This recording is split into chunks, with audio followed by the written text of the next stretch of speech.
Welcome back. It's Wednesday, which means it's the middle of the week, and sometimes you can find yourself in a rut, and that's okay. We're joined by familiar fish, Chris D.T. Gordon, who's here to teach us some gratitude exercises to get us back on track. Chris, thank you so much for joining us here today. We appreciate it. Thank you, Jackson and Natalia. I really appreciate the opportunity. So, person, midweek rut, it's a Wednesday, gloomy weather throughout the week. Tell us what people can do to kind of get themselves to the end of the week.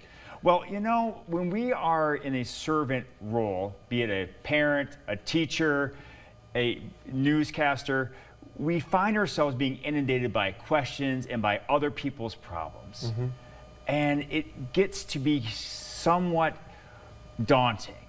But we have to realize, why do we do this? Why are we in this role? Why are we here to serve?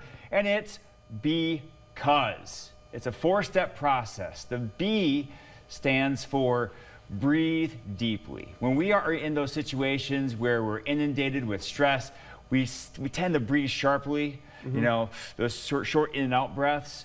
But breathing deeply not only slows down our heart rate, but it also tends to pause time for a second. You can gather yourself and you can really focus on what is the next right course of action. So you breathe deeply 2 or 3 times. And then you count 2 or 3 things that you're thankful for. Now, I generally like to keep these things small and personal because say you're thankful for your child, but it's your child that's frustrating you. You know, it kind of defeats the purpose. So I like to focus on things I like. Like I love, in case you can't tell, I love comic book heroes. I focus on my favorite comic book hero. I focus on running because I'm a runner. I focus on little things that make me happy, that I'm thankful for in my life.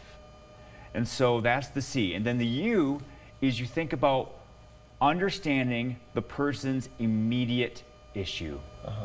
We all have different things going on in our lives, different fires that we have to put out.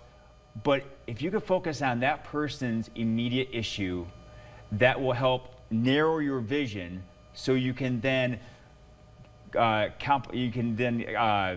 to the S, which is the solve. Solve that one problem.